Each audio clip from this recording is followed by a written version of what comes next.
This show is sponsored by ActiveFlex. If you enjoyed today's episode, share it with a friend. It helps the podcast reach more people. Thanks so much for listening.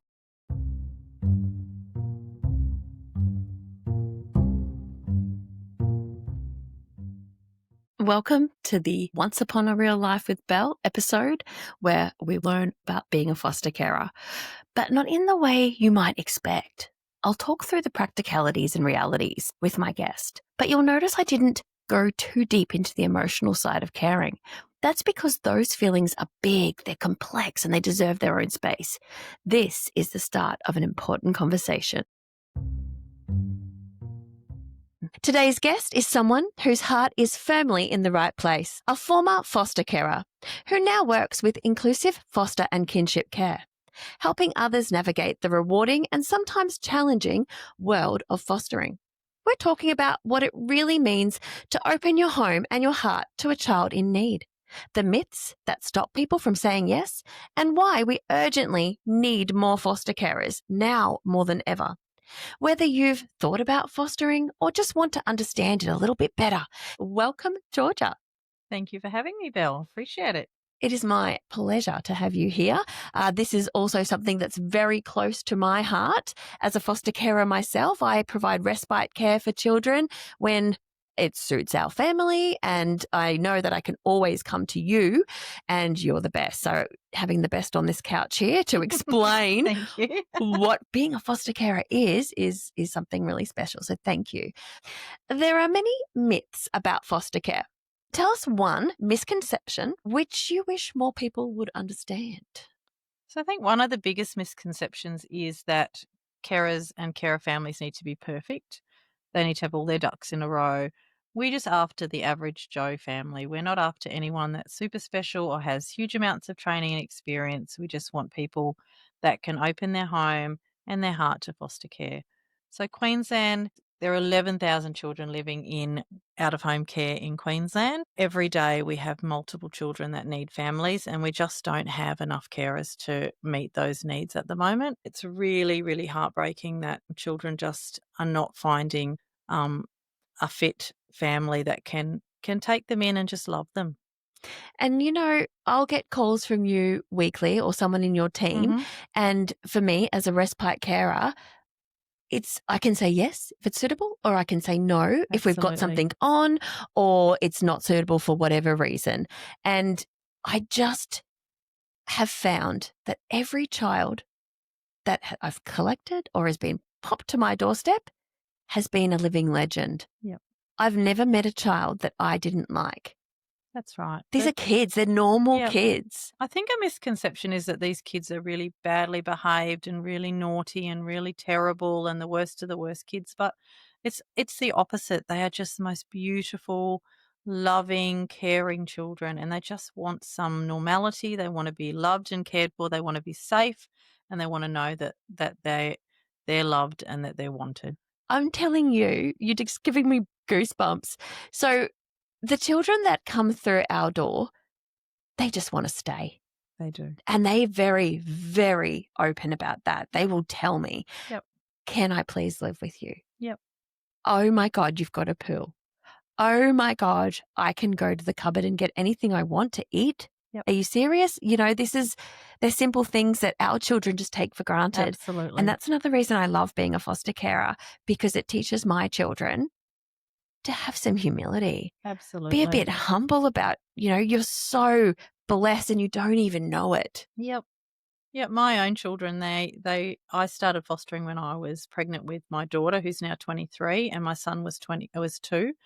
And so they've grown up with is knowing, hundreds of foster brothers and sisters, and I believe that they are the adults that they are today because of the experiences of having all of these different children in their lives, of being able to help and support me as a carer, and all the friendships that they've had, and understanding that they are really privileged to have grown up in a normal, loving family, and that other children in Australia don't get that privilege. And me being a respite carer, they don't live here long term like they did with you. But the thing that I love is that we as a family can show them what life could be like. Mm-hmm. right? This is a life you can aspire to have, a loving family. What you have come from in your life doesn't have to be what you have in your future. And that's a big one for me. And I've got lots of little things. I'm going to try not to be a blubbering mess with you today. I'm just feeling so emotional talking about Feel this. free, it's all good. But yeah, these kids, although they don't live with us full time, one has, and that was a complete exception to the rule for us. And our goal is to have so many children that we hope can take a little bit of the love with them Absolutely. wherever they go. I've always said that if you can just impart one thing that child takes away that can change their future, how they do things, that they don't repeat some of the patterns that their parents may have done with them. If you can just impart just one thing, then your job is done. And also make them see themselves in a different light. Absolutely. So I remember our very first foster child, and he was just adorable. He was only 6, and we were so scared. We were so scared. I'll tell you about the story of collecting him for the first time in a moment. But when he would go to sleep at night, I would always lie down in the bed with him and we'd read a book. And I would always tell him, I am so glad you were born. Oh, I try not to cry, but I would just wanted him to know how special he is. And that's every child. But That's he not, may never have heard that before. Yeah. It may never have been told to him. Yeah. And then a few years later, he would tell me that he'd go to school and kids would say, would know he's in foster care, and they would say, nobody wants you. Mm. You have nobody to live with, and they'd tease him about that. So he could always come to me, and I'm guaranteed to remind him that he's a legend. Absolutely. All right. Shake it off, Belle. All right. People often say, I could never do that. That's a big one. How do you respond when somebody says that to you? Yeah. So I usually say you'd be surprised what you're capable of doing if a child actually needs you. Foster care is not easy. It is deeply rewarding, though. It's not about doing it all. It's about just doing your part. And that could be, as you say, weekend respite, doing some emergency care, taking on a child for a short period of time, taking a child for a long period of time. There's so many different aspects of foster care that people can get involved in. And the good thing there is too, let's say you take on a respite child and their situation changes and you've connected with the child and you've bonded with them and you think, do you know what? I could have them on a longer term. Yep. You make that decision. Absolutely. Right? Someone like you will come to me and say, hey, this child's situation has changed, that particular placement has broken down or it's no longer suitable. Would you consider? And so things evolve. It's not just like, oh no, I'm going to be expected to have this child forever. And what if he doesn't like us or we don't get along? That is a situation that changes over time. And it's also child to child. Absolutely. And doing emergency care is the same. You can take a child under an emergency placement for as long as you're comfortable, see whether they're a good fit in the family. And if they are, then you can put your hand up for longer. And if they're not, they can find something that's more suited to the child. Yeah. We had our first emergency baby probably however many months ago. He must be walking now. So maybe 4 or 5 months ago. And I was so nervous, but I was so excited. Our very first baby, because usually we take children because we as respite carers will let you know this is the age we're interested in. Yep. And ours was always between 5 and 11. And boy in particular, because our son was similar age, those ages have now changed for us because our son has grown older. So we're thinking younger children now or his age group. And when we got that baby, oh my gosh, we all loved it. You did. The only struggle we had was my beautiful 19-year-old daughter wouldn't let me help. Exactly. And I remember saying to her, hon, I like babies too. No, she was smitten. She is so smitten with the babies. Yeah. So the other thing apart from I could never do that, the other one I hear is you are a saint or you are an angel. You know what? We're not. We're a normal family. Absolutely. Completely normal family. Yep. No saintlyhood here. No, and it's just about putting up your hand and saying, I'll give it a try. Yeah. Look, one of the most powerful statements that I've ever heard, and I always reflect on this, is we can't let the fear of loving a child that might leave deter us. We must let the fear of a child not knowing love to drive us. And that's Oh, such a powerful statement in this space. oh, that's the other one. People say, "Oh, I don't know how you do it. I couldn't let them go." Well, you do let them go because that's what life is. You aren't putting your hand up to have a child, to add to your family, for instance. Some people may, which would be great if parents that couldn't have children, rather than looking at adoption, fostering is a beautiful option for It that. is, yeah. There are plenty of kids that are on long-term orders, but this is the thing. People have got such misconstrued ideas of what being a foster carer really is, and they think it's this hard thing that it's not. There'll be trying times, but there's trying times in your life already. Absolutely. Yeah. It's not an easy road, but it's a very manageable road. And we've got a great support team at IFKC, and we can walk through you every step of the way. And Yeah. that's, that helps when you've got some people on your team Oh, I know you're there that for know us. what's going on. I can So call you at any point. So, what does a typical day look like for a foster carer?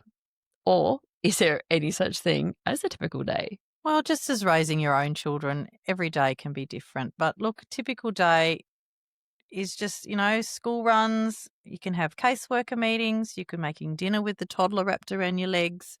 Other days you feel with quiet connections, helping a child feel that they're loved and that they belong. You can take children entering the care system and support them while kin are being located. That's a very short time while they're looking for family. That's obviously the best case for these children. Or sometimes children might need support while they're getting reunified back to mum and dad. So you can work with mum and dad to get children home, and that's best case scenario.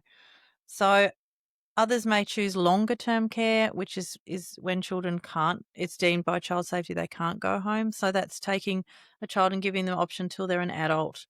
And then you're the family. You take over that role and they just become part of your life. So there's all different circumstances and all different fits, and every day is typical. Every placement is different. And that's why when I ring you for a placement, I will give you as much information that I can so you can make an informed decision, and then, we go from there. And I always say to Georgia, when I say no to a placement, I always say, or her team, please don't stop calling. Keep calling. Don't, just because I say no a few times in a row doesn't mean I'm off your list. Keep calling me. Absolutely. We Because when will. it's so that's great. And the other thing, touching on the child's families, that's one thing I've also got a lot of great joy out of, meeting the child's families, because I just think it's so important for the child to see that you like their family. Absolutely. You know? Absolutely. It's really brings joy to their face when you talk positively about their family, no matter what the situation has been. I've always been like, oh, look at your beautiful mummy in this photo. Or, wasn't it lovely when daddy did this for you at contact? It's really important, no matter what the situation is, that you show them that you like where they've come from. Absolutely. That is really powerful, Belle, because a lot of the kids, when they come into care, they get told foster carers are evil, foster carers are nasty.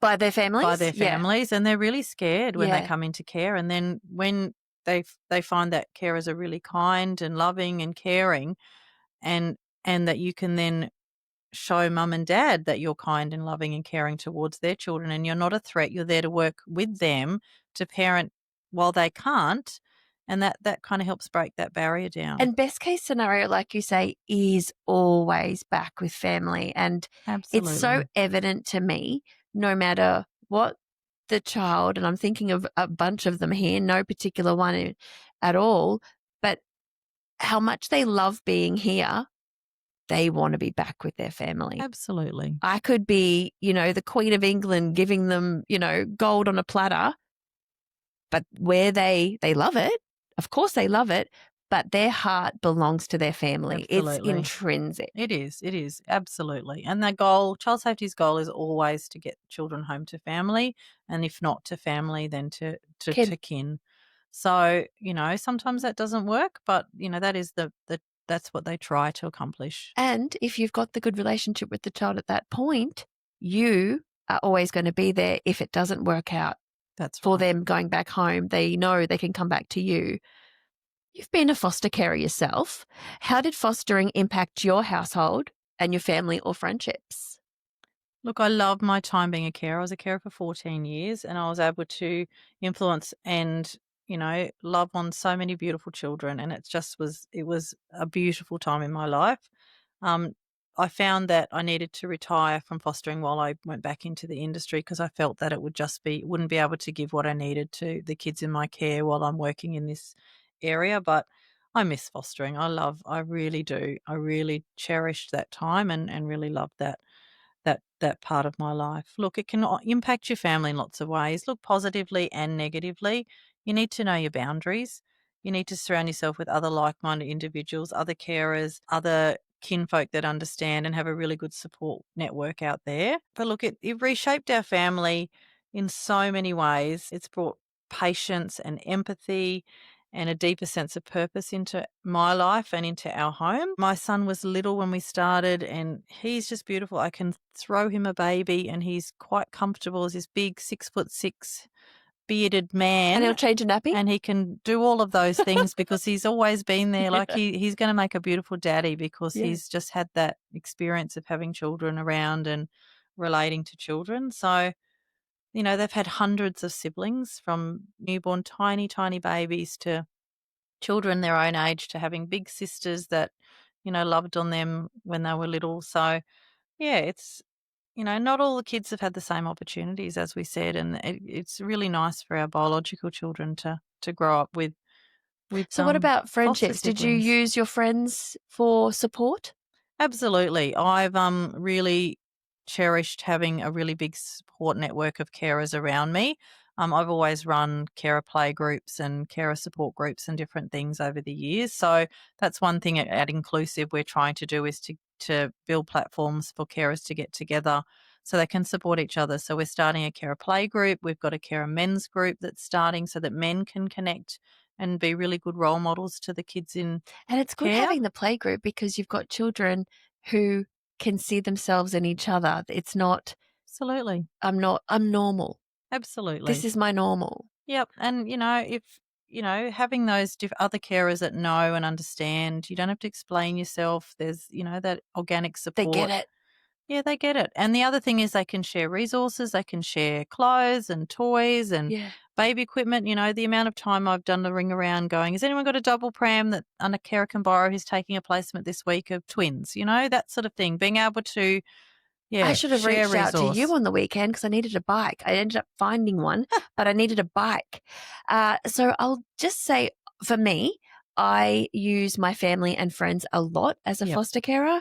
I've got great friendship groups, and these are not foster carer parents I'm talking about. These are my friends, Yep.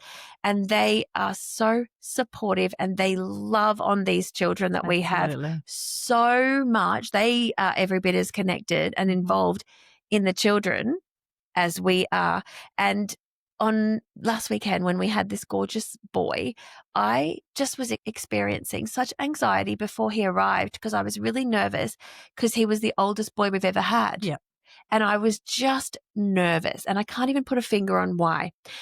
And I was ringing my friends and I was messaging in the group and they were all just reminding me that it's going to be okay. We've never met a child we didn't get along with, Yeah. so I needed them at that point.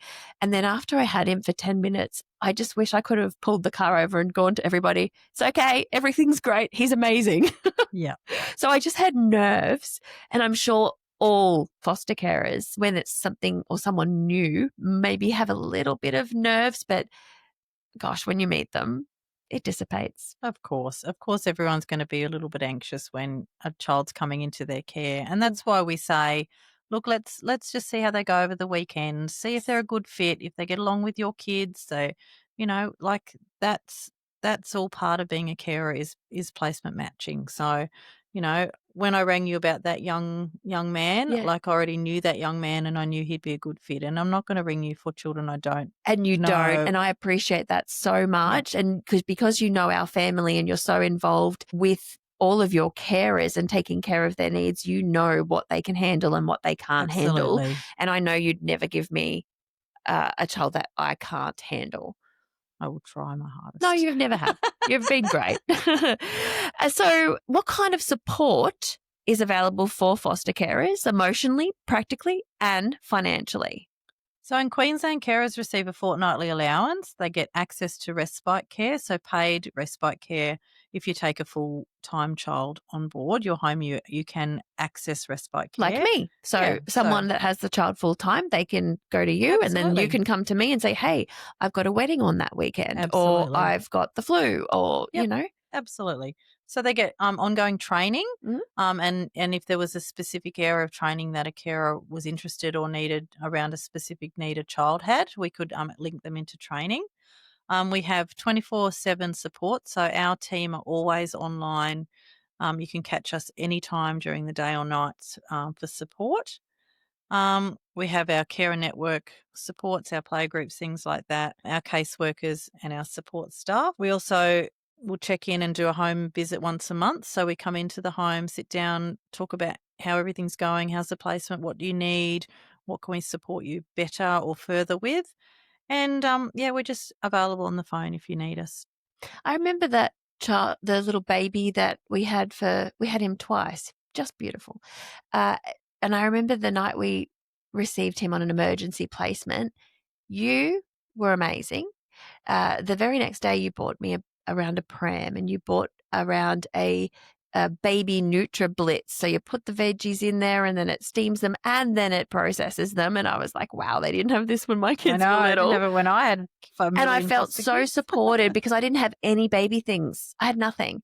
And I got a bouncer and I got all these clothes. And it doesn't matter if you've got because you will get. Absolutely. We have incredible partnerships with 3 agencies, Hope in a Suitcase and Bright Bags and Baby Give Back. And they give us items of new and used clothes and packs that we can bring on the day if you take an Nappies, emergency. soap, all of it, towels, Yeah, everything everything. that you would need to get you through a few Yeah, days, and we've got toys. access to some other supplies and stuff at home, and we've also got access to some funding if you needed, emergency car seat or something like that that Yeah. we didn't have on hand to lend you. So, yeah, we try really hard to support the placement from the first day, especially if it's just an emergency placement so that you're not out of pocket or anything like that. Yeah. Yeah. And what kind of people make great foster carers? Do they need to have a special qualification or just a big heart? You don't have to be a superhero. You just need to be open, stable, and compassionate. Some of the best carers have overcome personal challenges. They've been in care themselves. They may have come from a hard place themselves, but they know what that means to offer care without judgment. So, in Queensland, carers go through all different checks and trainings, but the heart is just about showing up with love and resilience. So, you can be single, you can be married, you can have no children at home. They could have flown the nest. You could have little ones at home. We accept carers who are young, who are old. I think I was about 25, 26 when I started fostering. Um, you can own your home, you can rent your home, you can work full time, you can be stay at home parent. We accept all different walks of life. You can be LTGQ plus, you can be a single person. Yeah, there's multiple. We don't End of the day, we need carers. absolutely. That's full stop. There's a myriad of children out there that fit into a myriad of different households. So all different types and sorts and everything in between is I'm well not sure needed. if the listeners got what I just said, but we need more carers. There are not enough carers for the amount of children that are in the system in Queensland. Yep. Every single day, we've got multiple children coming into care, and every single day we're looking for people that can take those children, and there And just is not enough. no, family-based care over residential care 100,000 times a week. That is what it should be. We Absolutely. need family-based care. Yep, It's real and it's personal absolutely. and you treat them like your own children. When they're here, you don't want them to feel different than your own children, but you do need to go a little bit easier on them and have an understanding of what they've been through and what they've learned in their little lives is not going to be what your children have been through and learnt in their little lives. So you've got to have a little bit of understanding of treating them differently, but not treating them differently. Does that make Absolutely. sense? Yeah, all kids that come into care have had, trauma, they've had Absolutely. abuse, neglect, and they've experienced grief and loss. I mean, they've been taken from their parents. That is a massive, massive trauma in itself. So they need time to heal. They need time to learn your routine, how your family runs. They need I to feel don't think I've safe. ever had a child, apart from the baby, that hasn't said, "Can I live with you? Can I be part of your family?" Yeah, Like, they just want to be safe, they do. and they want to be seen. They They want to do. be loved. That's all they want. It's not hard to give. But at the end of the day, when I say they want to live with us, above all, it's they want to live with their parents, but they know they're in foster care. Yeah. So while they're in care, can we live with you? Absolutely. I should Yep. clarify that, because absolutely home is where the heart is for them, and that's mum and dad Yep. or Of grandparents, course. aunties, uncles. For someone listening who's on the fence, what would you say to them? Look, I'd just say start having conversations. Talk to the family, talk to your extended family, talk to your kids. See whether that's something that could fit for your family. If you think it might be something or you'd like more information, give us a ring. Um, you don't have to start right away. I can come out and do a home visit. We can have a chat about all the different aspects of fostering. Um, Dip your toe in. Absolutely, Just dip it in. absolutely. We require some training, so there's 4 modules that you need to complete. Which are easy, by the way. They're fine because a lot of it's common sense. Absolutely, and then we start the process. We go through an assessment, and then if you're deemed suitable, then you go to panel, and then we start offering you kids. So, yeah. Can I tell you the funniest story of how my husband and I brought it up to our children? Mhm. Gosh, I just think it's the funniest thing. So my husband and I had decided to dip our toes in. It took me many years to get my husband on board. I wanted to be in a position to help children. I love children.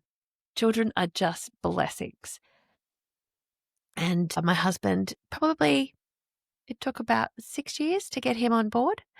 And he just wanted our youngest to be a bit older. He Yep. didn't want our youngest to be too young. So when we got to the point where we dipped the toe in, we set up a little bonfire in our backyard, and I had our 2 teenage daughters and our son, and we're toasting marshmallows. And then I said, "Now, children, we've got something to talk to you about. We're going to start fostering a child." And my youngest, the look of horror on his face, and he said, "Not me, not me," because he thought we were fostering a child out, getting rid of one of them. Oh. And we just cracked up. We said, "No, no, no, no, we're going to have one here.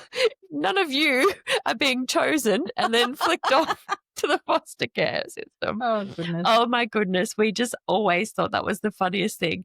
But all of the children were on board straight away. That's great. They That's just really wanted good. a playmate. And that's someone really new. important that your family, all of your family are on board. Yeah. Yeah. And the in-laws were wonderful about it. And they love all of the children that come through the door. They were nervous in the beginning Of because they didn't course. know what it meant. Of course. They didn't understand what it meant. Mhm. But they met the little one we had on the weekend. And I noticed that my mum-in-law gave him a really big hug and a big kiss and said goodbye. And I just thought that was so special. She only met him for 2 hours, but he had made such an impression on her Absolutely. life in 2 hours. Yep. What a wonderful young man is. he was. I hope he knows Absolutely. it. I did tell him. This podcast is supported by our friends at ActiveFlex, the Australian pain relieving gel designed for long-lasting relief for painful muscles and joints. Always read the label and follow the directions for use. If your symptoms persist, please seek advice from a healthcare professional. You can shop online at Chemist Warehouse or simply search ActiveFlex Gel.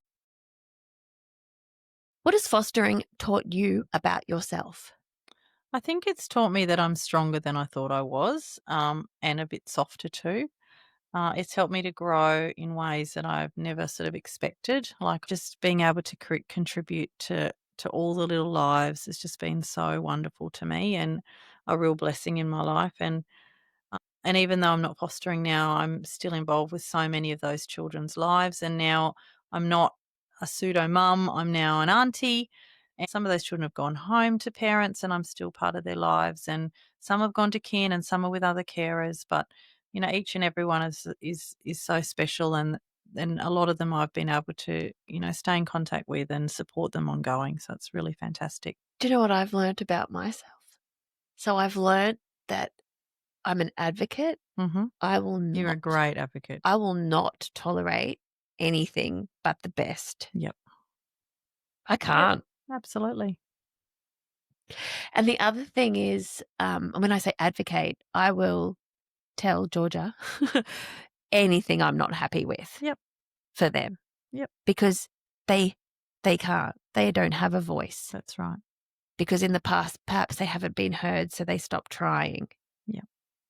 And the other thing that I know I will say to the children age appropriately when I meet them, for instance, the one I just had, one of the very first things that I said to him was in the car, I just want you to know that I'm a safe person. When we have you for the weekend, you're going to have a great time. Yep. You're going to be safe, and there's nothing that you can't tell me. Yep. And he just smiled and he looked at me and he smiled. And then I said, has your experience so far in foster care been safe? And I won't go on the podcast with what he said, but you know what he said. And straight away, he opened up and told me his experiences in care. Yeah. And I think that comes from just honesty. Absolutely. I was straight bang up.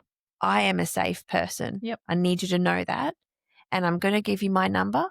And if you ever need anything, you call me. Yep. And I will go straight to my agency worker, which is Georgia, and I will tell her. Yep, absolutely. And they appreciate that. They do. And the amount of openings up that brings for it brought and brings is amazing. Absolutely. Yep. And once you've opened the floodgate, it doesn't close. They'll just tell you everything. And honestly, because their life has been too much for a child their age. Yep. They want to share it. Yeah. They're offloading all of that burden that they've had on their little shoulders. Absolutely.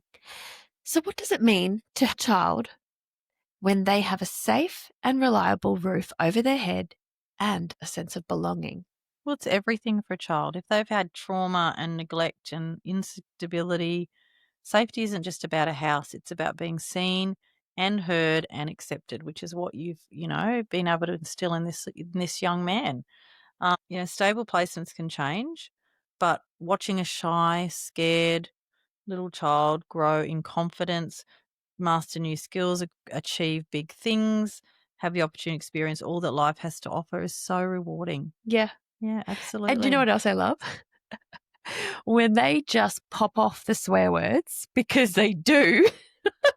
And I always just tell my children age appropriately, look, if this one swears, you just ignore it, mate. You don't need to say anything to them. That's my job. And some of them have said some real bangers. And I love seeing the growth in them and watching that disappear. Absolutely. Yep. Gosh, I'd love to say on the podcast some words that I've heard. And then they some of them have turned from little thugs that you'd think, oh my goodness, to these sweet, gorgeous kids because they now see that that's not appropriate. Absolutely. But they didn't know that. So some kids have missed out on being children. They've had to raise younger siblings. They've not had experiences. They've been kept in the home and overtaken anywhere. Yeah. So just doing normal day-to-day things, kids might not have an understanding what's a bank because they've never been taken to a bank. Mm-hmm. They don't understand different cultures, or they may have been taught police officers are really scary people, but then taking them to a fete and meeting a police officer and sitting in a car and going, actually, these are really nice people. They're here to help me. Whereas the perception might have been that, police aren't good. Yes. So just doing normal everyday things with our kids is just so important because they may have missed it. Absolutely. And I had said to one little fella, what would you like to do?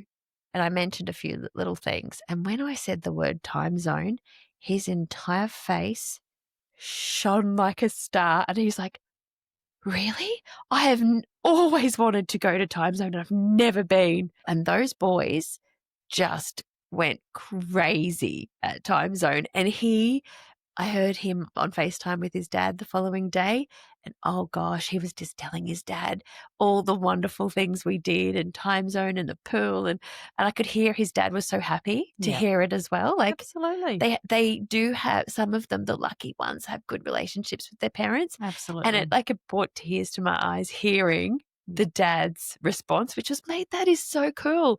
You're so lucky, you know? And yeah, time zone, a simple thing like that. My kid's been 1,000 times. Yeah. But this little one, never been, Yep. always wanted to go. Absolutely. And he got the jackpot. There you go. That's awesome. Yeah. For him, so cool. So cool. What's one thing you do in your home that instantly makes kids feel safe or comfortable when they arrive? Look, I think it's just doing the little things. It's just making them feel welcome. You could do a welcome sign, welcome to the family, have a special dinner, make sure their room is set up, get them to help decorate their room. I mean, that's really powerful. You know, what do you like? What sort of room do you want? You want a Lego room? Do you want a unicorn room? You want a Barbie room? Yeah. You want a pink room? You want a black room? And if the listeners are worried about the money here, there is a payment, a startup payment. So you will be given money to buy these things for the children, because it's not just a saying that they turn up with a garbage bag. They turn up with a garbage bag. They can do. Absolutely. And what's in that bag is not much. So you are supported. You are Absolutely. financially supported to set up that unicorn room. Yep. So having a really good routine from day dot. These kids have lived with unpredictability. They've not had dinner the same time or dinner at all some nights. So knowing that dinner time is at 6 o'clock and every night we're going to sit down together as a family and eat dinner, and having predictability, having routine, having just simple rules set out from day one is really important. So the kids know and can be comfortable in your home, knowing what they can and can't do. Yeah. And when it comes to food, that's another thing that I say to them is I show them, it's one of the first things I show them is the kitchen. I show them where the snacks are. I show them where the glasses are for water. And I tell them if I've got soft drink, I say, give the rules, one a day. If it's one of those, Coke Zero or something, and I put out the rules for treats, but snacks, they can have as many as they like. They can have a pouch of yogurt. They can have an apple. They can have a banana. And then I've got these sesame treats in there, and I'll just say, you don't have to ask me. You don't have to ask me for food. You go and you get yourself something to eat if you're hungry. That is huge for most of these kids. Absolutely. These children Massive. have either not had options to be able to have that. They may have not been fed every day. They may have had sporadic meals. So they often can have food issues because they don't know when their next meal's coming. So they might. I've heard horror stories Yep. about food hide and food. children not being able to access food. And that's a big one. Like, it's a basic necessity, isn't it? Absolutely. So just even fixing that for a child and knowing that they're not going to be hungry and having that routine in place, knowing that we're going to eat dinner every night. Yeah. Absolutely every night. And And you get dessert. Do you know they always ask what's for dinner? Yeah.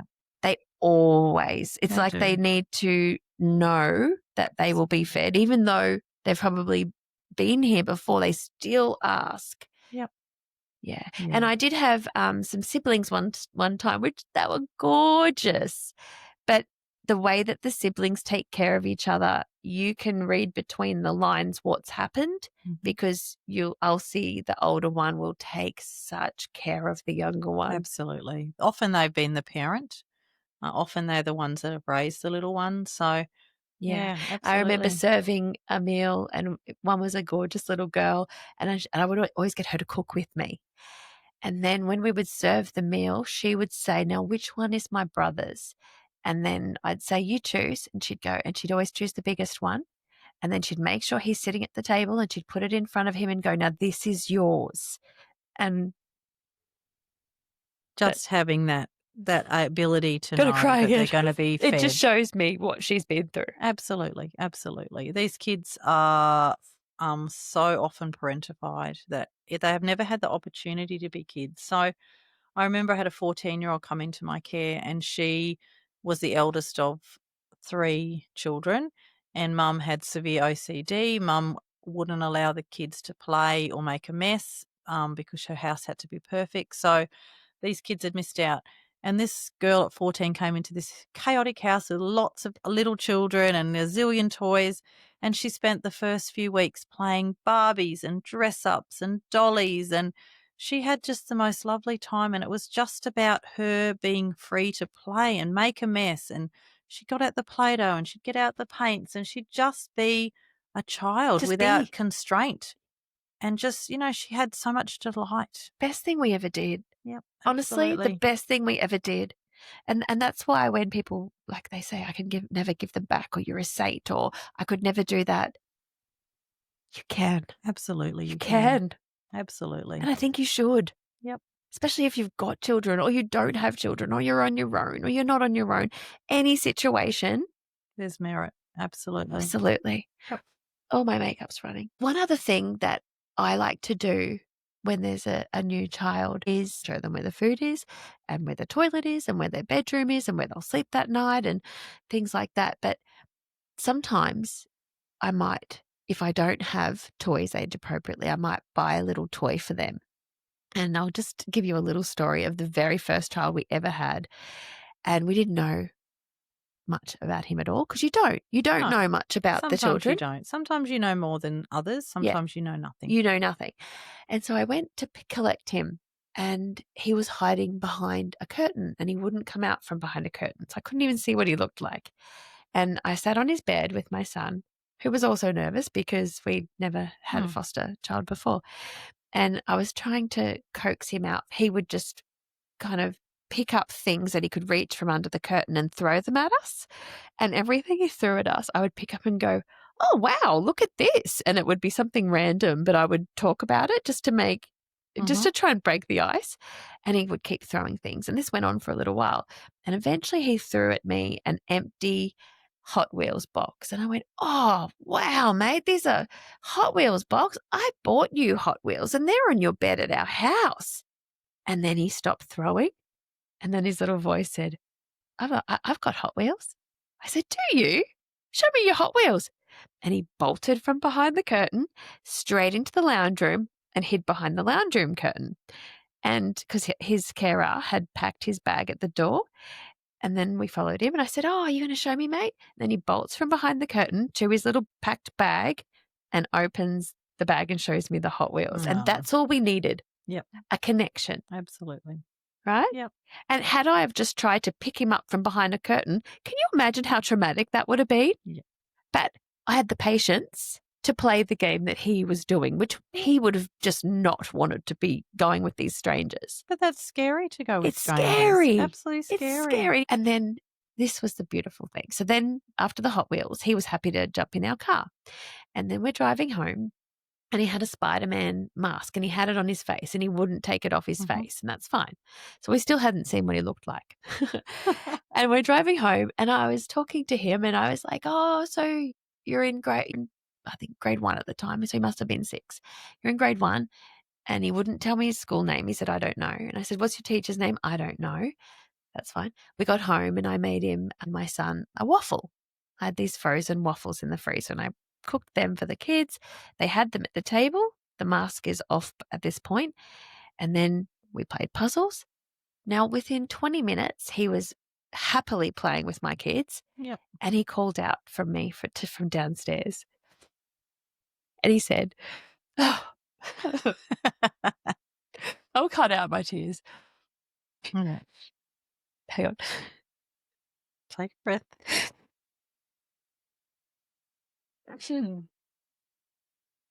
He called out 20 minutes later and he said, "Excuse me." I went, "Yeah, mate." He goes, "This is the school I go to and this is my teacher's name." Yeah. So he just needed to feel safe before he told you. Yeah. And that's really powerful. Sorry, listeners, for the tears. It's an emotional topic. Yes. So, 2 last questions for you. Have you ever had a funny foster care moment that you'd like to share with me?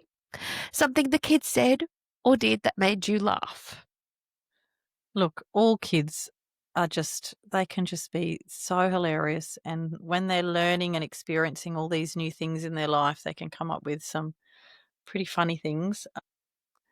I had a little boy and he kept, every time he looked out the window, he would see it had just been raining and there was puddles everywhere.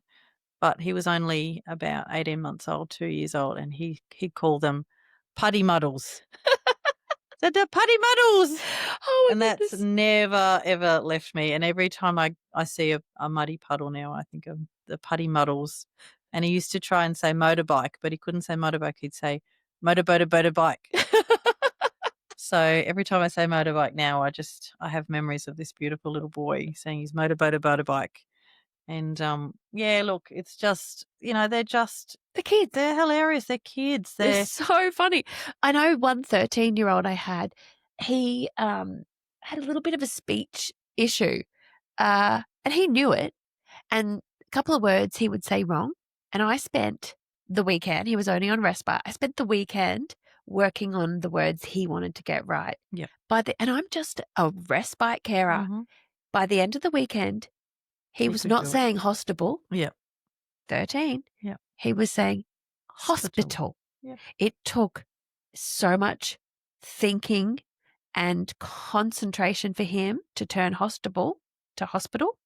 And his own sister's name he couldn't say correctly at 13. And we worked on that. And then we pretended to yell at her.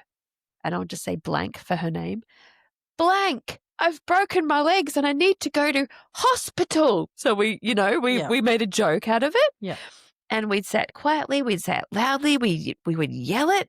And by the end of that weekend, he was saying his sister's name correctly and the word hospital. The next time I see him, we're going to work on ambulance. Yes. At 13, And that's because we should be speaking correctly. Nobody has spent the time saying, "Hey, mate, let's do it together, and let's learn these words properly." Yeah. And he, being the gorgeous little thing he is, would be very offended at school when the kids would tease him for not being able to say particular words, and they would try and bully him for it. And he's no wallflower. He would take them back on. So I also worked with him how he can not turn it into a physical fight, because he's got to turn it into a physical fight, because don't you bully me. Absolutely.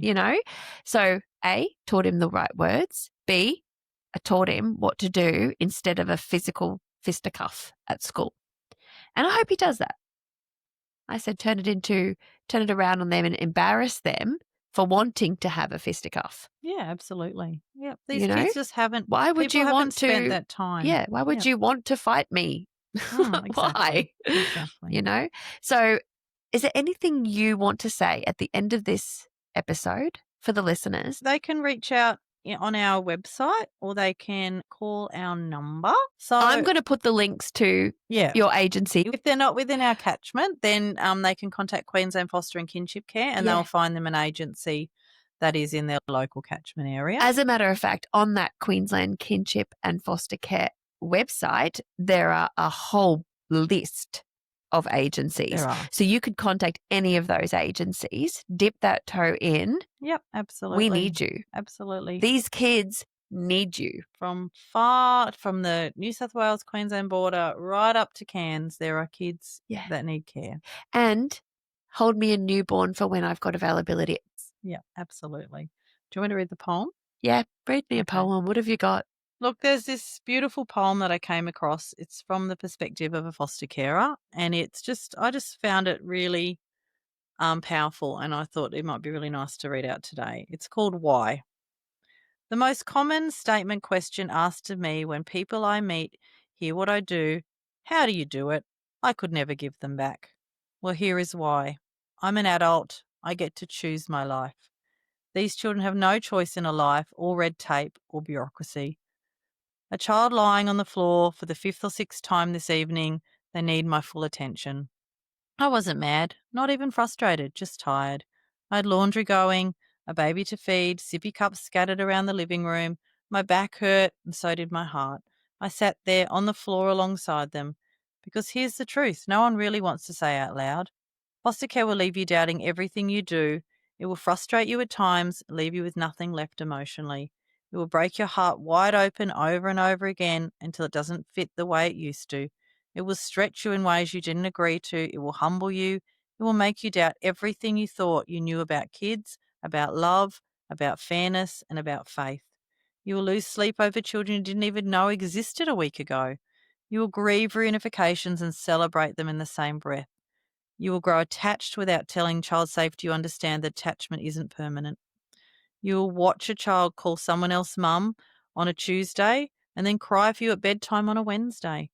You'll see them unpack their little lives out of a black trash bag. You'll hold their favourite stuffed animal like it's scared because it is. Some days you'll wonder if your heart can't take another tantrum, another night of stomping feet or slamming doors. But here's the truth. We do it anyway. Not because we're heroes. Oh no. Not because we have extra time or energy or money. We do it because someone has to. We do it because every child deserves to be fought for. We do it because they didn't choose this. We did. So yes, we love them knowing they might leave. We advocate when the system doesn't listen. We show up to visitation and court dates and therapy sessions and stakeholder meetings. We have child safety through our house. We work with professionals who haven't had children. We learn from books. We attend school meetings and hear about our children's behaviour while keeping calm and knowing that schools are not equipped to know how to help children in care. We sit through meetings with hands full and hearts raw. And when they scream at us or push us away, we sit outside that door and wait, because that's what love does. That's what staying looks like. These children have not experienced unconditional love and will absolutely test if there are conditions. It's not always warm and fuzzy. Sometimes it's whispered prayer while scrubbing spit off your shirt. Sometimes it's holding a trembling child through a panic attack at 2 a.m. Sometimes it's watching the little one you raised walk out your front door unsure when they might return. But other times it's seeing their shoulders finally relax. It's hearing laughter come from a child who used to flinch at kindness. It's seeing them connect with community and culture. It's watching friendships develop as they have a safe space to bring friends back to. It's watching a movie together and them sitting close. It's the first ounce of trust we have shown. It's watching healing happening, one bedtime, one packed lunch, one I love you, you don't have to say it back at a time. It's the first time we feel safe enough to be sarcastic with no consequence. And when people ask, how do you do it? I just smile because I want to say this. I don't do it because it's easy. I do it because they are worth it. Every tantrum, every heartbreak, every goodbye, every miracle, every messy, holy, ordinary day in between. This is what it means to be a foster parent. Not perfect, but present. Not superhuman, just willing. We're the ones who stay, and in staying is where the magic happens. This is where the children grow and break the cycle of domestic violence, drug abuse, neglect, or whatever horrid circumstances led the child into our home. Did you write that? No, I didn't write that. I found that online. I don't know who wrote it. So I can't give them so good. I can't give them the kudos for their writing, but whoever wrote this has obviously been there and done that. Oh, heck yeah. And another thing that came to my mind, two more things that came to my mind. Actually, I'll just say one of them. One is so not appropriate. The other, I'll tell you later, but it's funny. The one I wanted to say is when people hear of these kids or what their parents or the experience, they'll say, "Oh, they should have their tubes tied," or "They should." That is not true. I do not want to live in a world where these kids don't exist. Absolutely. Yep. I don't. They have the right to be loved and cared for like everybody else. And I'm so glad they were born. and if mum every and single dad one. don't have the capacity, then there's people out there that have the capacity. Hopefully yet. Hopefully yet. Absolutely. But I want them. Yep. I want them all. Yep. Thank you, Georgia. Thank you, Belle.